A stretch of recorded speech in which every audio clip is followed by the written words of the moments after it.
तो जणू गायबच झाला होता भर दिवसा सर्वांच्या डोळ्यासमोर. पण कोणीच काही करू शकत नव्हते आणि नेमकं काय घडलं तेही कोणालाच सांगता येत नव्हते. ती घटना त्या छोट्याशा गावात खळबळ माजवायला पुरेशी ठरली होती. विचार करून इन्स्पेक्टर देसाई थकले. बऱ्याच दिवसांनी अशी आव्हानात्मक केस त्यांच्याकडे आली होती. त्या दिवशी नेहमीप्रमाणे शाळा भरली होती. चौथीच्या वर्गात वाघमोडे गुरुजींनी विद्यार्थ्यांना वजाबाकीची उदाहरणे दिली आणि ते त्यांच्या लेखी कामात व्यस्त झाले. शाळेचा सगळा चार्ज त्यांच्याकडेच असल्याने शाळेचे बरेच लेखी रेकॉर्ड त्यांना ठेवावे लागे. गुरुजी, लघवीला जाऊ. गुरुजींनी वर पाहिले. सूरजने करंगळी वर केली होती. त्यांनी मानेने होकार दिला. तो बाहेर पळाला. गुरुजी पुन्हा त्यांच्या कामात व्यस्त झाले. मधल्या सुट्टीला काही वेळ बाकी असताना त्यांच्या लक्षात आले की सूरज अजून आलाच नव्हता. त्यांच्या मनात शंकेची पाल चुकचुकली. गुरुजींनी सर्व वर्ग शोधले पण सूरज सापडला नाही. घरी पळून तर तो जाऊ शकणार नव्हता, कारण एकदा शाळा भरल्यावर शाळेचे गेट कुलूप लावून बंद केले जायचे आणि 6 फूट उंचीच्या कंपाऊंडच्या भिंती चौथीचा मुलगा पार करणे अशक्य होते. मग सूरज गेला कुठे? हा म्हणता गावात ती बातमी पसरली. सूरजच्या आईने तर हायच खाल्ली. ती सतत रडत होती. बाकीच्या बायका तिला समजावीत होत्या. त्याच्या वडिलांचाही धीर सुटत चालला होता. सगळ्या गावात शोध मोहीम सुरू झाली, पण सायंकाळपर्यंत सूरज काही सापडला नाही. वाघमोडे गुरुजींसाठी हा खूप मोठा धक्का होता. शेवटी वाघमोडे गुरुजींनी दिवस मावळता पोलिसांना कळवले. इन्स्पेक्टर देसाई शाळेत पोहोचले त्यावेळी शाळा सुटून गेली होती. इन्स्पेक्टर देसाईंना सुरुवातीला ही केस किरकोळ वाटत होती. अभ्यासाच्या भीतीने पोरग कुठंतरी लपून बसला असेल, रात्र झाली की जाईल घरी अशी त्यांना खात्री होती. शाळेजवळ गर्दी जमा झाली होती. इन्स्पेक्टर देसाईंना शांततेत चौकशी करायची होती. उगाचाच गर्दी गोंधळ त्यांना टाळायचा होता. त्यांनी गावातील लोकांना शाळेच्या बाहेर थांबायला सांगितले. गाव छोटंसं असलं तरी ती शाळा टुमदार होती. एवढ्यातच शाळेची नवीन इमारत बांधली होती. रंगरंगोटी अजून चालूच होती. शाळेच्या भिंती सुविचार, बाराखडी, अंक, आकर्षक चित्रे यांनी नटलेल्या होत्या. रंगाचा अजून वास येत होता, म्हणजे ती नुकतीच काढली असावीत. चौथीचा वर्ग कुठे? इन्स्पेक्टर देसाईंनी चौकशी सुरू केली. वाघमोडे गुरुजी त्यांना चौथीच्या वर्गापाशी घेऊन आले. इन्स्पेक्टर देसाई सवयीप्रमाणे वर्ग व आजूबाजूच्या परिसराचे बारकाईने निरीक्षण करत होते. वाघमोडे गुरुजी त्यांना दुपारी नेमकं काय घडलं ते सांगत होते. चौथीचा वर्ग ते मुतारी हे अंतर तसे काही फारसे नव्हते. ते दोघे चालत कोपऱ्यातील मुतारीपाशी आले. इथूनच सूरज गायब झाला होता. इन्स्पेक्टर देसाईंनी मुतारीच्या आत जाऊन आजूबाजूला फिरून पाहिले. कंपाऊंडवरून उडी मारणे अशक्य होते. त्यांनी पाण्याची टाकी उघडून पाहिली. शाळेचे छत पाहिले, पण व्यर्थ. अंधार पडायला सुरुवात झाली होती. काही कळायला मार्ग नव्हता. एवढ्यात त्यांचे लक्ष मुतारी शेजारील कंपाऊंडच्या भिंतीवर काढलेल्या अर्धवट चित्राकडे गेले. ते चित्र नुकतेच काढायला सुरुवात केली असावी. आपला गाव असे शीर्षक त्यावर दिसत होते. त्यांना काहीतरी क्लिक झाले. हे चित्र कोण काढत आहे? चित्राकडे पाहून त्यांनी विचारले, चांदलेकर? बोलवा त्यांना. चांदलेकर पेंटर कम चित्रकार होते. शाळा रंगवण्याचे आणि भिंतीवर चित्रे काढण्याचे काम वाघमोडे गुरुजींनी त्यांना दिले होते. चांदलेकर घाबरत आले. पोलिसांनी बोलावले म्हटल्यावर भीतीने त्यांची गाळण उडाली. चांदलेकर शरीराने किरकोळ, मात्र उंचीने ताडमाड होते. त्यांची मान बगळ्यासारखी लांब, नाक गरुडाच्या चोचीसारखे टोकदार होते. अतिशय घाबरट नि नेमळट स्वभाव होता त्यांचा. पण त्यांच्या अंगी एक कला होती. ते चित्रे खूप सुरेख काढायचे. त्यांचे हस्ताक्षरही अतिशय उत्तम होते. शाळेच्या सर्व भिंती त्यांनीच रंगविल्या होत्या. चांदलेकर, तुम्हीच हे चित्र काढत आहात ना? हां, हो. ते अगदी गोंधळून गेले होते. हे चित्र काढायला कधी सुरुवात केली? आजच केली. मग सूरजला लघवीला जाताना तुम्ही पाहिले असेल ना? ज्या अर्थी आज तुम्ही इथं चित्र काढत होता त्या अर्थी तुम्ही त्याला नक्की पाहिले असावे. चांदलेकर गडबडले. हां हो. नाही, त्यांना काही सुचेना. निश्चित काही सांगता येईना. चांदलेकरांची ती अवस्था पाहून वाघमोडे गुरुजी त्यांच्या मदतीला धावले. साहेब, चांदलेकर चित्र काढायला लागले की एकदम भान हरपून जातात. मग त्यांना घंटा झाल्याचे, शाळा सुटल्याचेही भान राहत नाही. इन्स्पेक्टर देसाई काही बोलले नाही. ती चर्चा तिथेच थांबली. चांदलेकरांना हायसं वाटलं. त्यानंतर इन्स्पेक्टर देसाईंनी इतर शिक्षक, सूरजचे आईवडील यांना काही जुजबी प्रश्न विचारले. सूरजच्या आईवडिलांना तो आज रात्रीपर्यंत घरी येईल असा विश्वास दिला नि ते निघून गेले. पण त्यांच्या अपेक्षेप्रमाणे घडले नव्हते. दुसऱ्या दिवशीपर्यंत सूरज आला नव्हता. मात्र आणखी एक मुलगा शाळेतून गायब झाला होता. अगदी त्याच पद्धतीने. इन्स्पेक्टर देसाईंना वाटले तितके हे प्रकरण सोपे नव्हते. बघता बघता सलग 2 दिवस 2 मुलं गायब झाली होती. त्यांचा कुठेच ठाव ठिकाणा नव्हता. गावकऱ्यांनी तर भीतीने शाळा बंद ठेवली होती. आजचा 3रा दिवस आता मावळला होता आणि तपास अजून पहिल्या दिवशी होता तिथेच होता. प्रगती शून्य. आपण हे प्रकरण सुरुवातीपासून पाहिजे तितक्या गांभीर्याने घेतले नाही याची त्यांना जाणीव झाली. लवकरात लवकर याचा छडा लावला नाही तर हे प्रकरण आपल्या अंगाशी येणार हे ते जाणून होते. प्रथमदर्शनी संशय तर शाळेतील शिक्षकांवर आणि त्या चांदलेकरवर जात होता. शाळेतील शिक्षकांना गावात आदराचे स्थान होते. पण जोपर्यंत गुन्हेगार सापडत नाही तोपर्यंत प्रत्येकजण आता त्यांच्या दृष्टीने गुन्हेगार होता. उद्यापासून त्या दृष्टीने तपास करायचा निश्चय त्यांनी केला. घरी जाण्यासाठी ते निघाले. त्यांचा घरी जाण्याचा मार्ग शाळेसमोरून जात होता. शाळेजवळ आले असता त्यांना शाळेचे गेट उघडे दिसले. शाळा बंद होती. मग गेट उघडे कसे? त्यांना आश्चर्य वाटले. ते थांबले. आत गेले. चांदलेकर भान हरपून ते अर्धवट राहिलेले चित्र काढत होते. बाकी शाळा सुनसान होती. इन्स्पेक्टर देसाई त्यांच्या मागे जाऊन उभे राहिले. चांदलेकरांना अजून इन्स्पेक्टर देसाई तिथे आल्याचे समजले नव्हते. ते इतके बेभान झाले होते की त्यांची जीभ बाहेर तोंडाबाहेर लटकत होती नि त्यांच्या तोंडून नकळत गुरगुरल्यासारखे आवाज येत होते. कशाचे चित्र होते ते? चित्रात एका बाजूला शाळा काढलेली होती, अगदी याच शाळेसारखी. शाळेच्या पुढील मैदानात 2 मुलं खेळत होती. शाळेच्या शेजारून एक रस्ता काढलेला होता. पुढील भाग अजून पूर्ण झाला नव्हता. इन्स्पेक्टर देसाई खाकरले. चांदलेकर थांबले. त्यांनी मान तिरपी करून इन्स्पेक्टर देसाईंकडे पाहिले. मग हळूच मनाशीच खुदकन हसले आणि पुन्हा चित्रात मग्न झाले. इन्स्पेक्टर देसाईंना नवल वाटले. काय चांदलेकर, झालं का चित्र पूर्ण? काहीतरी विचारायचे म्हणून त्यांनी विचारले. चांदलेकर काहीच बोलले नाहीत. आपल्याच कामात मग्न राहिले. बहुतेक त्यांना आपली उपस्थिती आवडली नसावी असं वाटून इन्स्पेक्टर देसाई जायला निघाले. येतो मी, उद्या भेटू, जरा चौकशी करायची आहे. ते निघाले. तेवढ्यात चांदलेकरांचा आवाज आला. जाता कुठे एवढ्यात? या इकडे, एक गंमत दाखवतो. इन्स्पेक्टर देसाईंना चांदलेकरांचा आवाज ऐकून नवल वाटले. इतका जाडा भरडा आवाज त्यांच्या व्यक्तिमत्वाला शोभत नव्हता. चांदलेकर त्यांच्या जवळ आले. चित्राकडे बोट दाखवून म्हणाले, चित्रात किती मुले खेळत आहेत? 2. आणि गायब झाली किती मुले? 2. इन्स्पेक्टर देसाईंचे उत्तर ऐकता क्षणीच चांदलेकर मोठमोठ्याने हसायला लागले. ते हसण्यात अनैसर्गिकपणा ठासून भरला होता. इन्स्पेक्टर देसाईंना त्या हसण्याचा अर्थ समजायला काही क्षण लागले, पण तोपर्यंत उशीर झाला होता. चांदलेकरांना काही क्षण पुरेसे होते त्यांचा कार्यभाग साधायला. दुसऱ्या दिवशी इन्स्पेक्टर देसाई गायब झाले होते आणि चांदलेकरांच्या चित्राचा पुढील भाग पूर्ण झाला होता.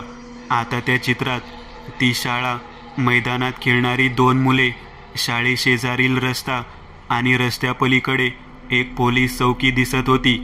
पोलीस चौकी बाहेर एक पोलीस उभा होता. अजून बरीच मंडळी चित्रात येणार होती. आपला गाव खऱ्या अर्थाने हळूहळू पूर्ण होणार होता. पूर्वार्ध तसा तो सडापटिंगच होता. ना बायको, ना पोरबाळ, ना कोणी नातेवाईक, एकटा जीव सदाशिव. लहानपणापासून तो असंच जगत आला होता. एकलकोंडेपणा आता नेहमीचाच झाला होता. त्यालाही याची सवय झाली होती किंवा त्याने करून घेतली होती. शिक्षणाचा पत्ता नव्हता. मग नोकरी तरी कोण देणार? खरं म्हणजे शिकण्याची त्याची खूप इच्छा होती, पण रोजच्या जगण्याचाच संघर्ष इतका होता की शिकण्याचे वय कधी सरले त्याला कळलेच नव्हते. एक मात्र होतं, चित्रकलेची आवड त्याच्यात निर्माण झाली होती. सुरुवातीला एकलकोंडेपणा घालवण्यासाठी तो चित्रे रेखाटू लागला होता. नंतर त्याला त्याविषयी गोडी वाटू लागली होती. रंगाच्या दुनियेत तो हरवून जायचा. जीवनातल्या एकाकीपणावरचा उपाय त्याला सापडला होता. देहभान विसरून तो या कलेची साधना करू लागला होता. प्रमाणबद्धता, रंगसंगती, रंगछटा याविषयी कुठलेही प्रशिक्षण न घेता सुद्धा त्याला त्याविषयीचे उपजत ज्ञान होते. त्याचे कौशल्य पाहून मग हळूहळू त्याला कामं मिळत गेली. आपसुकच पोटापाण्यासाठी मार्ग त्याला गवसला होता. एकंदरीत तो खुश होता. पण त्या दिवशी त्या तसबिरीने त्याची नजर खिळवून टाकली होती. मंत्रमुग्ध होऊन कितीतरी वेळ तो त्या तसबिरीकडे पाहत राहिला होता. दर रविवारी कामातून सुट्टी घेऊन त्या आठवड्याची त्याची वैयक्तिक कामं करून टाकायची असा त्याचा नित्यक्रम होता. दुपारपर्यंत काम उरकून जेवून तो बाहेर पडायचा. रविवारी त्या गावात चोर बाजार भरायचा. तऱ्हेतऱ्हेच्या वस्तू तिथं माफक दरात मिळायच्या, म्हणून तो आवर्जून तिथं फेरफटका मारायचा. गरजेच्या वस्तू खरेदी करायचा. त्या दिवशीही तो तिथं आला होता. फिरत असताना त्याची नजर तिथं विकायला असलेल्या एका तसबिरीकडे गेली. एका पालात बऱ्याच जुन्या वस्तू, फर्निचर, तसबिरी विकायला ठेवलेल्या होत्या. तिथं ती त्याला दिसली होती. एका जुनाट लाकडी चौकटीमध्ये रेखाटलेले ते चित्र होते. ते पाहताच तो स्तब्ध झाला. जणू सर्व जग त्याच्या भोवती फिरत होते. युगानुयुगे तो त्या चित्राकडे पाहतोय असे त्याला वाटू लागले होते. काळाची बंधने तुटू लागली होती. बऱ्याच वेळाने तो भानावर आला. त्यावेळी घामाने चिंब भिजला होता. ते चित्र विकत घेण्याचा त्याने निर्णय घेतला. ती लाकडी चौकट खूप जुन्या काळातली होती. आता ती काळी पडली होती. त्या चौकटीवर सर्पांचे आकार कोरलेले होते आणि त्या चौकटीच्या आत जुन्या काळातील भुर्जपत्रावर रेखाटलेली होती एक प्रचंड गुंतावळ. अनिर्बंध अनेक सर्प एकत्र आल्यावर ज्याप्रमाणे वळवळणारा गुंता तयार होईल, अगदी तसेच ते दिसत होते. रंग लाल, अगदी लाल भडक. घरी आल्यावर कितीतरी वेळ तो ती गुंतावळ पाहत राहिला होता. जणू त्या गुंतावळीत तो स्वतः अडकून पडला होता किंवा त्याला त्यांनी जखडून टाकले होते आणि आता बाहेर पडायला मार्ग नव्हता. मध्येच तो दचकला. ती गुंतावळ हल्ली होती. हिम्मत करून त्याने अलगद त्या गुंतावळीवरून अलगद हात फिरवला. काहीतरी बोचलं. तो वेदनेने वळवळला. 3-4 रक्ताचे थेंब त्या गुंतावळीवर पडले. भयानक गोष्ट ही की ते रक्ताचे थेंब शोषले गेले, अगदी आसुसल्यासारखे. त्याला ताप भरला. हुडहुडी भरून आल्यासारखी वाटली. दुसऱ्या दिवशी तो कामावर गेला नाही. झोपून राहिला.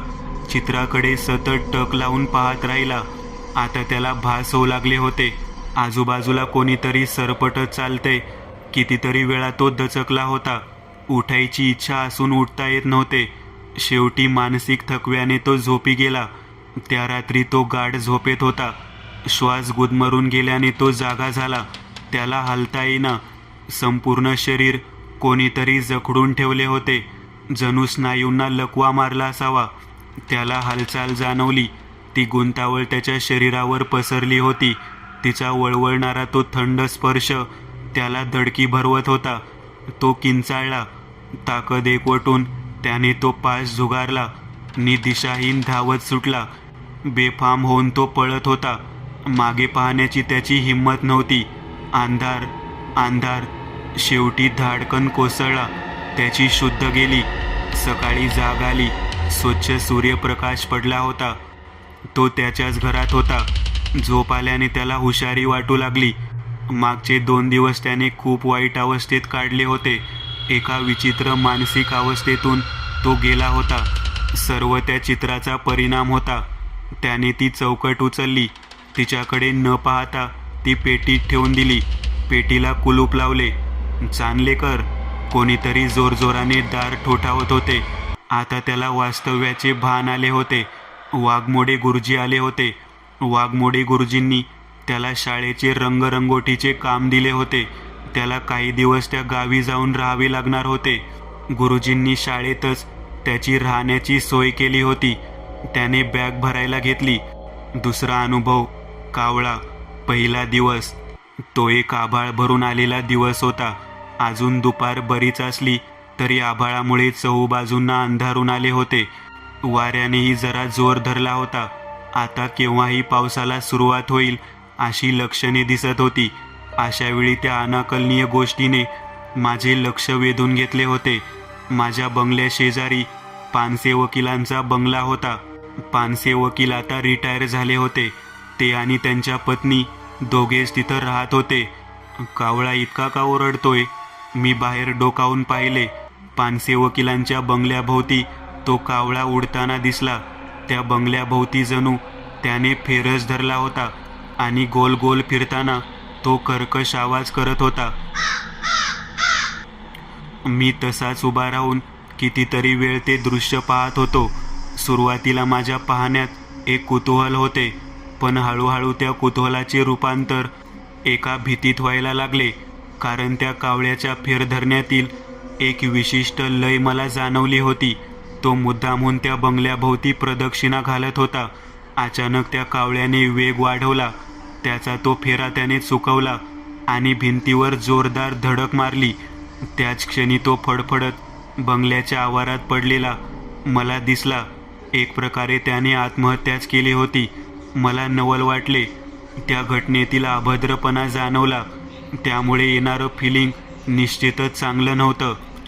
तेवढ्यात पाऊस सुरू झाला. मी घरात आलो. घरी मी एकटाच होतो. कितीतरी वेळ मला करमले नाही. त्या रात्री मी लवकरच झोपलो. रात्रभर पाऊस कोसळत राहिला. दुसरा दिवस उजाडला. तोच मुळात दुःखद बातमी घेऊन. पानसे वकील वारले होते. रात्री झोपले ते सकाळी उठलेच नाही. Heart attack. कॉलनीतील सर्व शेजारी जमले होते. पानसे काकूंना जबर धक्का बसला होता. कोणीतरी त्यांच्या मुलाला बातमी कळवली होती. तो ताबडतोब यायला निघाला होता. सर्वजण हळहळत होते. मला कालची ती घटना आठवली. त्या कावळ्याने भिंतीवर जिथे धडक मारली ती जागा मी पाहिली. भिंतीवर बारीकसा रक्ताचा ओघळ होता. मी खाली पडलेला कावळा शोधू लागलो, पण मला तो कुठे दिसला नाही. कदाचित मांजराने उचलून नेला असणार. त्या घटनेचा आणि पानसे वकिलांच्या मृत्यूचा संबंध असू शकतो का? एक शंका माझ्या मनात चमकून गेली, पण मी ती लगेच झिडकारली. मन विषण्ण झाले होते. तशाच विषण्ण मनस्थितीत मी घरी परतलो. जेवायची सुद्धा इच्छा नव्हती. ती दुपार तसाच पडून राहिलो. केव्हा तरी डोळाही लागला. त्या कर्कश आवाजाने मला जाग आली. तो आवाज मी ओळखत होतो. दूर कुठेतरी कावळा ओरडत होता. जणू मला बोलावत होता. मी घड्याळ पाहिले. घड्याळात 4 वाजले होते. म्हणजे जवळपास कालचीच वेळ होती. मी टेरेसवर आलो. मागच्या गल्लीतील त्या घरावर एका कावळ्याने फेर धरला होता. अगदी कालच्या सारखाच.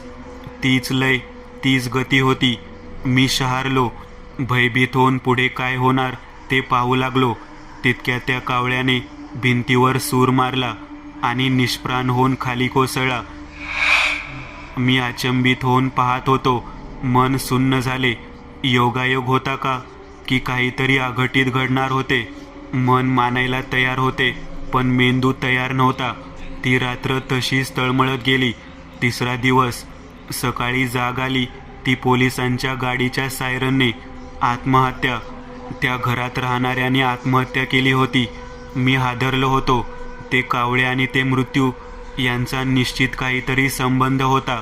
2 दिवसात ते 2 कावळे आणि 2 मृत्यू झाले होते. पुढचा नंबर कोणाचा? आपला तर नाही. नाही. मी प्रचंड धास्तावले होतो. अंगातील सर्व बळ कोणीतरी शोषून घेतले असावे असे वाटत होते. विचार करून करून डोके चक्रायला झाले होते. मी दुपार सरण्याची वाट पाहू लागलो. काटा संत गतीने पुढे सरकत होता. अखेर दुपार सरली. मी वाट पाहू लागलो. ती कर्कश कावकाव माझ्या कानी पडली. मी टेरेसवर धावलो.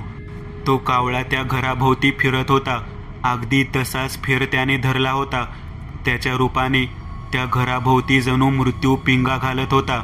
एक क्षण वाटले, त्यांना वाचवता येईल का, किमान त्यांना सावध तरी करता येईल. पण लगेच त्यातील निरर्थकपणा मला जाणवला. कोण माझ्यावर विश्वास ठेवणार? मी तो विचार सोडून दिला. 2 दिवसांच्या जागरणाने आणि मानसिक थकव्याने त्या रात्री मला पटकन झोप आली. 4था दिवस सकाळी उशिरापर्यंत मी झोपून होतो. त्या घरात काय घडले हे जाणून घेण्याची मला बिलकुल इच्छा नव्हती. तिथला मृत्यू अटळ होता. मी दिवसभर घराबाहेर पडलो नाही. मी ठरवले, आता तो आवाजही ऐकायचा नाही आणि तो फेराही पाहायचा नाही. घड्याळात 4चे ठोके पडत असतानाच बेल वाजली. मी दरवाजा उघडला. शेजारचा चंदू होता. 3ऱ्या मृत्यूची बातमी घेऊन तो आला होता. मी ते आधीच गृहीत धरलं होतं. खरं तर मला यावेळी एकांत हवा होता, पण चंदूने खूप वेळ घेतला. त्याने बराच वेळ निष्फळ बडबड केली व शेवटी तो जायला निघाला. मी सुटकेचा निश्वास टाकला. दरवाजापर्यंत त्याला सोडवायला गेलो. तो बाहेर पडताच मी दरवाजा लावून घेणार इतक्यात तो पुन्हा माघारी फिरला. समीर, तुझ्या टेरेसवर काही मरून पडले आहे का? तो कावळा बघ, किती वेळ झालं ओरडत आहे. बघ जरा वर जाऊन. मी दचकलो. कोणता कावळा? मला तर कसलाच आवाज येत नव्हता. मी धावत टेरेसवर गेलो. तेथे कावळ्यातला क सुद्धा नव्हता. मी खाली आलो. चंदू निघून गेला होता. यावेळी चंदूला कावळा दिसला होता का, की केवळ त्यालाच तो दिसू व ऐकू येणार होता? जसा आधी मी जसा विचार करत गेलो तसतसा नखशिंकात हादरून गेलो. फेरा पुन्हा सुरू झाला होता. आज रात्री मला झोप लागणे शक्यच नव्हते. आपसुकच माझा हात झोपेच्या गोळ्यांच्या डबीकडे गेला. आज स्ट्रॉंग डोस घ्यावा लागणार बहुतेक. 5वा दिवस. हवेत पंख पसरून मी झेपावलो. आनंदाने मी चित्कारत होतो. माझ्या हलक्या शरीराने मी फेर धरला होता. ती लय, ती गती मला माहिती होती. आणि खाली चंदूचे घर दिसत होते. मित्रांनो, आज पुरतं एवढंच. तुम्हाला जर काही गोष्ट आवडली असेल तर नक्की लाईक करा. तुमच्यापैकी बरेचसे जण व्हिडिओ लाईक न करताच पळून जातात. पण हा जर व्हिडिओ तुम्ही लाईक केला तर मला जरा बरं वाटेल आणि असेच भारी भारी व्हिडिओ बनवायची माझ्यात एनर्जी येईल. त्यामुळे नक्की लाईक करा. आणि अजूनही कोणी या चॅनलला सबस्क्राईब केलेलं नसाल तर लगेच सबस्क्राईब करून टाका. आणि बाजूची घंटी ती मात्र दाबायला विसरू नका. देवाची घंटी आहे ती. चला तर मग पुन्हा भेटूया अशीच एक आगळी वेगळी गोष्ट घेऊन पुढच्या